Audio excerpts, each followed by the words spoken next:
The alarm bells rang through the human ship Hanbit as it moved slowly through space. Captain Park Do-hyun stood on the bridge looking at the big screen in front of him.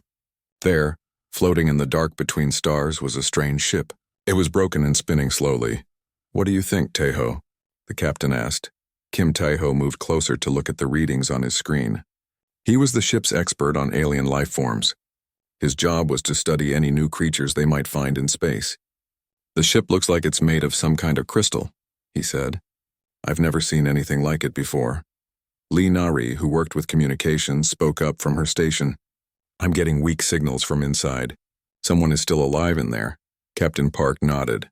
"We have to help them. Tae-ho, get your medical kit. Nari, keep trying to talk to them." "We're going over there." Tae-ho grabbed his equipment and followed the captain to the shuttle bay. His heart was beating fast. This was why he loved his job. Every new species they met taught humans something new about the universe. The broken ship was beautiful up close. It looked like someone had carved it from a giant piece of blue crystal. Parts of it were cracked and dark, but other parts still glowed with soft light. "The air inside should be safe for us," Tae-ho said, checking his readings. "But wear your suits just in case." They put on their spacesuits and entered the crystal ship. Inside, everything was smooth and curved. The walls gave off a gentle blue light that pulsed like a heartbeat. It was warm and humid, almost like a tropical forest on Earth. They found her in what looked like the main room. She was lying on the floor, not moving. Tae-ho had seen many alien species before, but she was the most beautiful creature he had ever seen. Her skin was pale blue and seemed to glow from inside. Her hair was long and silver, floating around her head like she was underwater. She was tall and thin, with long arms and legs. "Is she alive?" Captain Park asked. Tae-ho knelt down beside her and took out his medical scanner. "Yes, but barely. Her life signs are very weak." He looked at his captain. "I need to touch her to use the medical equipment." "Do it," the captain said. Tae-ho carefully placed his hand on her arm. The moment his skin touched hers, something amazing happened. Her whole body lit up like a Christmas tree. Bright patterns of light raced across her skin in waves of blue, green, and gold. Her eyes opened suddenly, and she looked right at him. She made a sound that was like singing and bells ringing at the same time. Her body became brighter, and the patterns of light moved faster. "Nari, are you getting this?" the captain called into his radio. "Yes, sir. I think she's trying to talk to us. Give me a few minutes to work on it." The alien woman sat up slowly. She kept looking at Tae-ho with large silver eyes. She reached out and touched his face with her long, thin fingers. When she did, the lights under her skin pulsed in a new pattern. Tae-ho felt something strange. It was like a warm feeling spreading through his whole body. He felt connected to her somehow, like they were sharing the same thoughts for a moment. "Tae-ho, what's happening?" Captain Park asked. "I don't know," Tae-ho said, "but I think she's trying to tell me something." Nari's voice came through the radio. "I think I'm starting to understand her language." The lights and sounds worked together. "She's saying something about bonding? And something about being chosen?" The alien woman stood up. She was much taller than Tae-ho, almost as tall as the captain. She placed both hands on Tae-ho's chest and spoke again in her musical voice. "She says her name is Veil Ara," Nari translated. "She's from a people called the Luminous. And she says, oh, this is strange. She says that Tae-ho is now her bonded mate." "What does that mean?" Tae-ho asked. There was a pause as Nari worked to understand more of the language. "She says that when you touched her, something happened. Her people only bond once in their whole lives. It happens when they touch someone who is meant for them. She thinks you are that person." Velara spoke again, and this time she sounded worried. The lights under her skin were flashing faster. "She says they have to complete the bonding soon or she will die," Nari translated. "She wants to know when the mating ceremony will happen." Captain Park and Tae-ho looked at each other. This was not what they had expected when they came to rescue someone. "Tell her we need to learn more about her people first," the captain said. "We want to help her, but we need to understand." When Nari translated this, Velara looked confused. She spoke again, touching her heart and then pointing to Tae-ho. "She doesn't understand why you would wait," Nari said. "She says the bond has already been made. In her culture, once this happens, the two people must mate to complete it. She's asking if human males are broken somehow." Tae-ho felt his face turn red. "Tell her that humans do things differently. We need time to get to know each other first." Velara listened to the translation and then looked even more confused. She spoke for a long time, using many different light patterns. "This is interesting," Nari said. "She says her people don't get to know their mates. The bonding tells them everything they need to know. She says love and friendship are words she doesn't understand. For her people, there is only the bond and the duty to create new life." Teho looked at the beautiful alien woman. She was staring at him with hope and confusion in her silver eyes. He realized that she had no idea what she was asking for. In her world, mating was just a biological function like eating or sleeping. "We're taking her back to our ship," Captain Park decided. "Maybe we can figure this out together. Teho, it looks like you have some explaining to do." As they helped Velara to their shuttle, Teho wondered how he was going to explain human love to someone who had never experienced it. He had a feeling this was going to be the most important lesson of his life. 3 days had passed since they brought Velara aboard the Hanbit. She had been given a room near the medical bay where Dr. Yu Hanul could keep checking on her health. But Velara was not happy. Every day the lights under her skin grew dimmer and she seemed more worried. Teho found her sitting in the ship's observation deck, looking out at the stars. She turned when she heard him coming. Her silver eyes looked sad. "The bond grows weaker," she said. Her English was getting better each day, thanks to the language learning computer Nari had given her. "Why do you not complete it? Do you find me ugly?" Teho sat down beside her. "No, Velara. You are very beautiful, but humans don't work the way your people do." "I do not understand," she said. "Dr. Yu Hanul showed me the scans of my body. The bonding chemicals are there. They will fade soon if we do not mate. Then I will become empty inside." "What happens to your people after they mate?" Teho asked. Velara looked confused by the question. "We create new life. Then we return to our duties. The bond is complete, but what about love? What about spending time together?" "I do not know these words," she said. "Spending time together for what purpose?" Just then Choi Bin walked into the observation deck. He was the ship's engineer, a friendly man who loved to fix things and make people smile. He was carrying a tray with 3 cups of hot tea. "I thought you might like to try this," he said to Velara. "It's a drink from my home country. We call it green tea." Velara looked at the cup strangely. "This is food? But I do not need nutrition now." "It's not about nutrition," Bin said with a smile. "It's about sharing something nice together. Try it." Velara sipped the tea carefully. Her eyes widened and the lights under her skin pulsed in a new pattern. "This has a pleasant taste. But why do you give it to me?" "What do you want from me?" "Nothing," Bin said. "I just wanted to make you happy." "Happy?" Velara said the word like it was foreign. "This is another word I do not understand." Teho and Bin looked at each other. It was hard to believe that someone could live without understanding happiness. "Velara," Teho said, "let me show you something." He took her to the ship's recreation room, where some of the crew were relaxing after their work shift. Park Do-hyun was playing a board game with Nari. They were laughing and talking even though it was just a game. "Why do they make those sounds?" Velara asked. "They're laughing," Teho explained. "It means they're having fun. They enjoy being together. But they are not bonded mates. Why would they want to be together?" "Because they're friends," Teho said. "Humans can care about many people, not just one bonded mate. We choose who we want to spend time with." Velara watched the crew members for a long time. Her head tilted to one side like a curious bird. "They choose? But how do you know who is correct to choose?" "We get to know them first," Bin said. "We talk, we share meals, we learn about their thoughts and dreams." "Dreams?" Velara asked. "Things we hope for in the future," Teho explained. "What do you hope for, Velara?" She was quiet for a long time. "I hope to complete the bond so I do not fade away. I hope to create new life as my people require. I do not understand other kinds of hoping." Dr. Yu Hanul came into the recreation room. She had been studying Velara's biology for 3 days. "I need to show you something," she said to Teho. "Both of you come to the medical bay." In the medical bay, Dr. Yu showed them images on her computer screen. "I've been studying how the luminous bonding works," she said. "It's very different from human relationships." The screen showed pictures of luminous brain scans. When luminous people bond, they share brain chemistry. They become like 2 parts of one mind. But there's no emotional connection like humans have. They just share biological functions. What does that mean? Teho asked. "It means they don't feel loved the way we do," Dr. Yu explained. "The bonding makes them need each other to survive, but they don't choose to be together. It's like being hungry or needing sleep. Just a biological need. Valara looked at the brain scans with interest. This is correct. The bond makes two people into one unit for creating life. What is this love you speak of? Tejo thought about how to explain it. Love is when you want to be with someone because they make you happy. When you care about their feelings.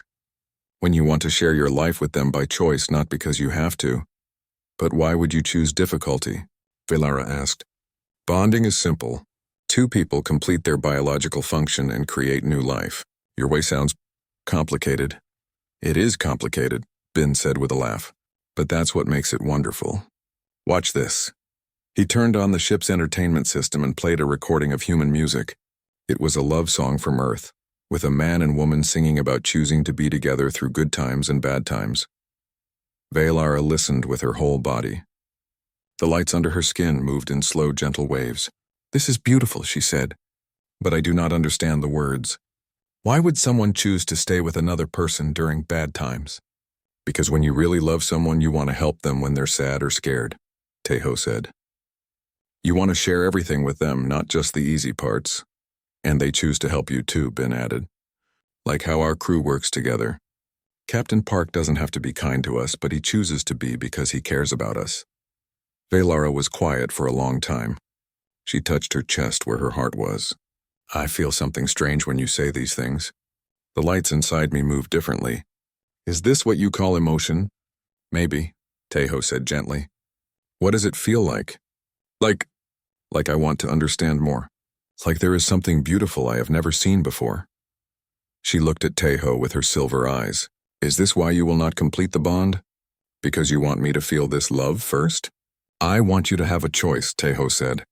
I want you to be with me because you choose to, not because your biology forces you to. Valara touched his hand carefully. This time when her skin touched his, the lights were soft and warm instead of bright and urgent. Will you teach me about choice? She asked. Will you show me this thing called love? Tejo smiled. I'd like that very much. But even as he said it, he wondered if they would have enough time. Dr. Yu had warned him that Valara's biology was changing. If they waited too long, the bonding chemicals in her body might fade away completely. And then what would happen to her? The warning alarms woke everyone on the ship. Tejo jumped out of bed and ran to the bridge. Captain Park was already there, looking worried. On the main screen, they could see 5 crystal ships moving toward them. They were much larger than Valara's broken ship, and they glowed with bright, angry light. They're trying to talk to us, Nari said from her station. The message is for Valara. Get her up here, Captain Park ordered. A few minutes later, Valara came onto the bridge. She was wearing human clothes now, but the lights under her skin were flashing in rapid, worried patterns. When she saw the ships on the screen, she made a sound like a sad song. My sister, she said quietly. Luxathara has come for me. The main screen changed to show the inside of one of the crystal ships. A luminous woman appeared who looked very much like Valara, but taller and more stern. Her skin glowed with patterns that moved like lightning. Valara, the woman said in their musical language. Nari translated her words into English. You have been missing for 7 days. The breeding time is almost over. You must return now. I cannot, Valara replied in English, looking at Tejo. I am learning new things. I need more time. Luxathara's lights flashed brighter. She spoke quickly and angrily. She says Valara is being foolish, Nari translated. She says the human has damaged her mind somehow. She's ordering Valara to come back to their ship immediately. Captain Park stepped forward. Tell her that Valara is free to choose. We don't keep people against their will. When Nari translated this, Luxathara looked confused and angry. She spoke for a long time. She says the concept of choice in mating is impossible, Nari said. She says Valara was chosen at birth to bond with Kethmore, the strongest genetic template of their generation. Their children will be the future leaders of the Luminese people. Valara's lights dimmed. I had forgotten about Kethmore, she said sadly. My people have been planning this bonding since I was small. What happens if you don't go back? Tejo asked. Their species will lose important genetic combinations, Dr. Yu said. She had been studying Luminese culture, as well as their biology. Valara comes from their noble class. Her children are supposed to rule their people. Luxathara spoke again, and this time her voice was cold. She's giving us 1 hour to return Velara, Nari translated. If we don't, they will take her by force. Can they do that? Bin asked from his engineering station. Kang Min-ho, the tactical officer, checked his screens. Their ships are more advanced than ours. Better weapons, better shields. If they want to fight, we'll lose. Captain Park looked at Velara. What do you want to do? Before Velara could answer, Luxthara spoke again. This time she switched to English. Human captain, she said. I have studied your language to speak with you directly. You are holding my sister against her biological nature. This is causing her harm. No one is holding her, Captain Park replied. She's free to leave anytime she wants. Freedom is an illusion, Luxthara said. All creatures follow their biological programming. Velara was born to mate with Kethmore and produce offspring. Fighting this will only cause her pain. Teho stepped forward. What if there's another way? What if Velara could be happy with a different choice? Luxthara's lights pulsed with what looked like amusement. Happiness is not important. Function is important. Survival is important. Your human emotions are a weakness that will destroy you. Are they? Captain Park asked. He looked at his crew. Minho, would you risk your life to save Bin if he was in danger? Of course, Minho answered without hesitation. Why? You're not related to him. It's not your biological function to protect him. Because he's my friend, Minho said. Because I care about him. Bin, would you work extra hours to help Nari finish a difficult project? Yes, sir, Bin replied. We're a team. Captain Park turned back to Luxthara. My crew doesn't work together because they have to. They work together because they choose to. That makes them stronger, not weaker. Luxthara watched this exchange with interest. Her light patterns changed to something slower and more thoughtful. You claim that choice creates strength, she said. But I see that your crew follows your orders. How is this different from our system? Watch this, Captain Park said. He turned to his crew. I'm ordering everyone to abandon Velara and surrender to the Lumini's fleet. Every person on the bridge said no, sir, at the same time. Sir, Nari said respectfully, we can't follow that order. It goes against everything we believe in. We won't abandon someone who needs our help, Minho added. Captain Park smiled at Luxthara. My crew follows my orders when they agree with them. But they think for themselves. They choose to be loyal because they believe in our mission, not because they're programmed to obey. For the first time, Luxthara looked uncertain. Her light patterns became confused and conflicted. This is strange, she said. In our society, orders are followed because that is the natural way. The leaders lead and the followers follow. There is no choice. What if your leaders are wrong? Velara asked suddenly. Everyone turned to look at her. Sister, what if there is a better way to live? Luxthara's lights flashed bright red. There is no better way. Our way has worked for thousands of years. But has it made anyone happy? Velara asked. In the past week, I have learned about friendship and kindness and choice. I have felt things I never knew existed. Why would you want to take that away from me? Because it is not real. Luxthara said. These humans have filled your head with impossible dreams. You cannot change what you are. Maybe I can't change what I am, Velara said. But I can choose what I become. The two sisters stared at each other across the video connection. Around them, both crews waited to see what would happen next. Finally, Luxthara spoke. You have 1 more hour to come to your senses, sister. If you do not return willingly, I will come and get you, and I will show these humans what happens when they interfere with luminous law. The screen went dark. In the silence that followed, everyone looked at Velara. I'm sorry, she said to the human crew. I have brought danger to you. Maybe I should go back. No, Teho said firmly. We'll figure this out together. That's what friends do. Captain Park nodded. Velara, you're part of our crew now. We don't abandon our people.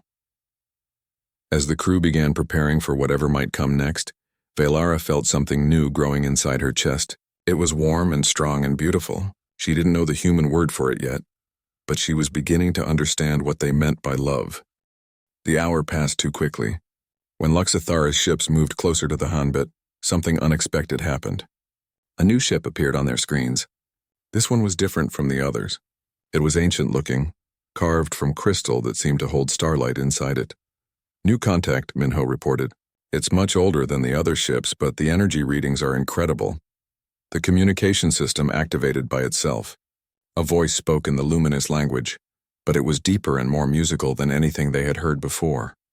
Velara gasped and dropped to her knees. "What's happening?" Tejo asked, kneeling beside her. "Elder Nexvaldris," Velara whispered. "He is the oldest of our people, over 2,000 years old. If he has come here himself." The main screen lit up, showing the inside of the ancient ship. The being who appeared was clearly luminous, but he looked different from Velara and her sister. His crystal-like skin had patterns that moved like slow galaxies, and his eyes held the depth of space itself. "Luxthara," the elder said, his voice calm but powerful.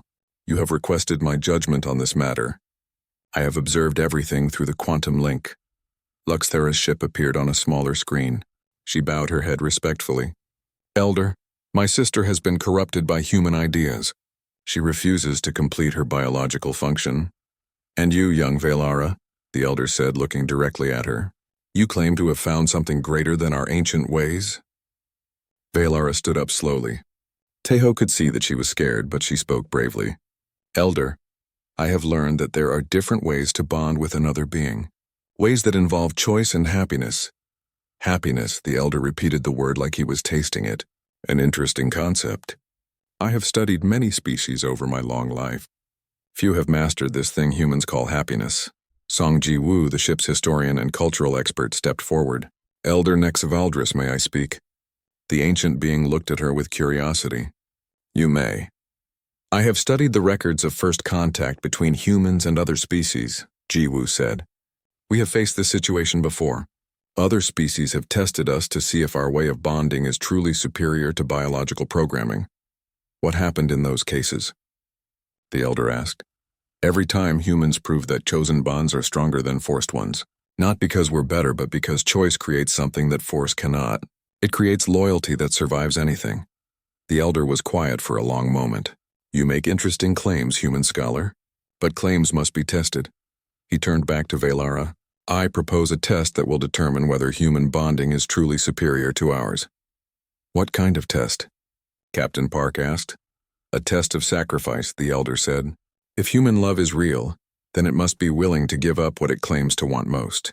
Tejo of the humans, if you truly care for Velara, you must be willing to let her go forever." Tejo felt his heart stop. "What do you mean?" "I mean that you must choose to release her from any obligation to you. You must tell her to return to her people and complete her original biological function. If you try to keep her, it proves that human bonding is just another form of possession. And if I let her go, then Velara will be free to choose her own path. But understand this, human. If she chooses to return to us, you will never see her again. Our ships will leave and she will fulfill her duty to our species." Velara looked at Tejo with wide, frightened eyes. "You do not have to do this. I can just choose to stay with you." "No," the elder said. "The choice must be made freely without pressure from either side. Tejo must release you completely, and then you must choose without any promises or expectations." Luxthara spoke from her ship. "Sister, this is foolish." "Come home now and we can forget this human nonsense." "Let the test proceed," the elder commanded. Tejo looked at Velara for a long time. Over the past weeks he had watched her discover laughter, friendship, and wonder. He had seen her learn to make choices and express opinions. The thought of losing her made his chest hurt, but as he looked at her he realized something important. If he really loved her, he had to want what was best for her, even if it hurt him. "Velara," he said quietly, "I want you to go back to your people." She stared at him in shock. "What?" "I want you to be happy and safe. If that means returning to your sister and completing your biological function, then that's what I want for you. But what about the things you taught me? What about choice and love?" Tejo smiled sadly. "Love means wanting the other person to be free, even if that freedom means they choose to leave you." Tears began to fall from Velara's silver eyes. "You are sending me away?" "I'm setting you free," Tejo said. "You don't owe me anything.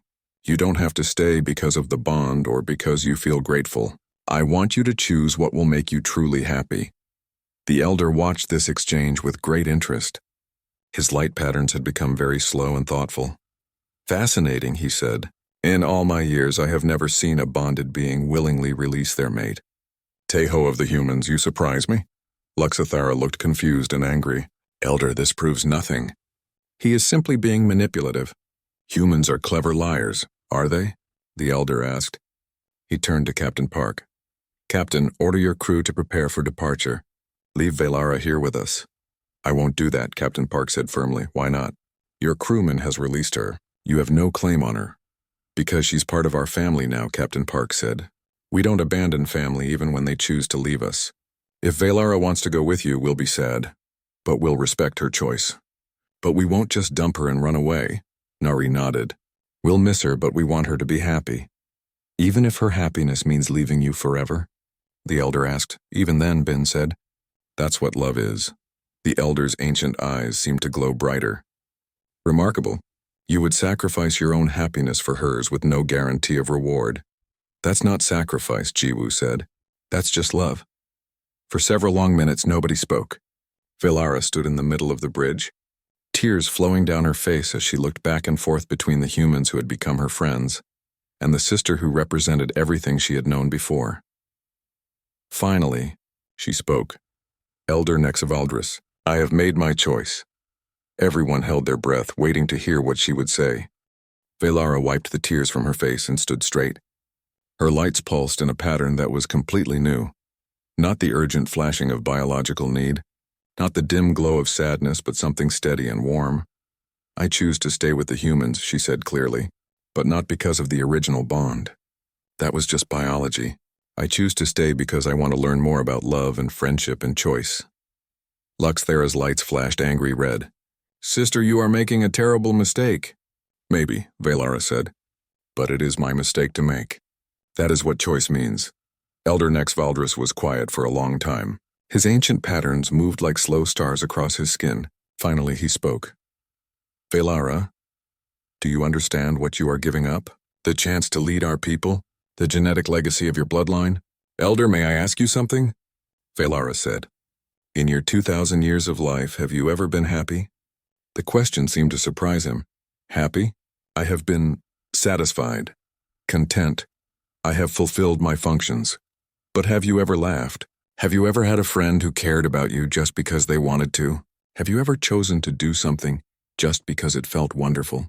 The elder was quiet for a very long time. No, he finally admitted.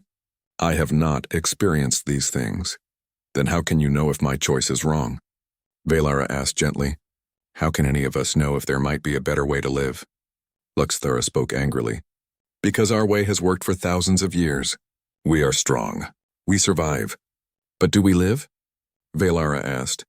Is survival enough? Tejo stepped forward. Elder Nexvaldris, what if there was a way for both our peoples to learn from each other? What if some Luminis could come and study our ways while some humans learned about your culture? Impossible, Luxathara said. Our people cannot survive outside our ships for long periods. Actually, Dr. Yu interrupted. I've been studying Velara's biology. With some medical support, luminous people could live on human ships. And I'm sure we could adapt some of our ships to support luminous life as well. The elder looked thoughtful. You propose cultural exchange? Why not? Captain Park said. We could learn from each other. Maybe your people could discover happiness, and maybe we could learn from your unity and purpose. This is ridiculous, Luxthara said. Elder, surely you will not allow this contamination of our people. But Elder Nexavaldris raised a hand for silence. I have lived for 2,000 years, Luxthara. I have seen our people survive and grow strong, but I have also seen them remain unchanged. Perhaps it is time to try something new. You cannot be serious, Luxathara protested. I am very serious, the elder said. I will propose to the High Council that we begin a limited exchange program. Some of our young people will live among humans for a time. Some humans will study with us. We will see what happens. Luxathara's lights went completely dark for a moment. When they came back, they were dim and defeated. If this is the Council's will, I will obey. But I think you are making a mistake. Perhaps, the elder said. But as young Velara said, it will be our mistake to make. Over the following months, everything changed. The first group of young Luminis arrived on human ships, eager to learn about emotions and choice. They were amazed by simple things like sharing meals, playing games, and making friends. Tejo and Velara spent their time slowly getting to know each other in the human way. They shared stories about their childhoods, their dreams, their fears.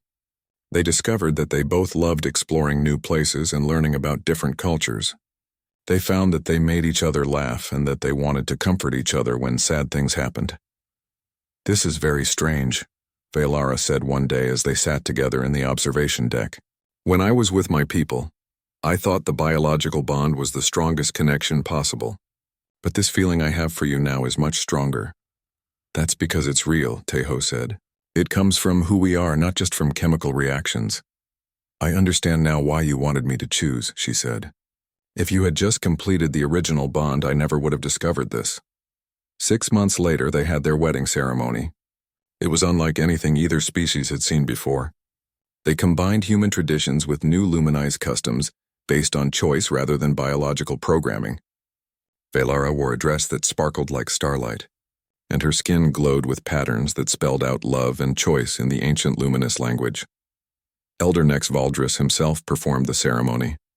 In the months since the cultural exchange began, he had learned to smile and he had made his first friend, Song Ji-woo, who taught him about human history and philosophy.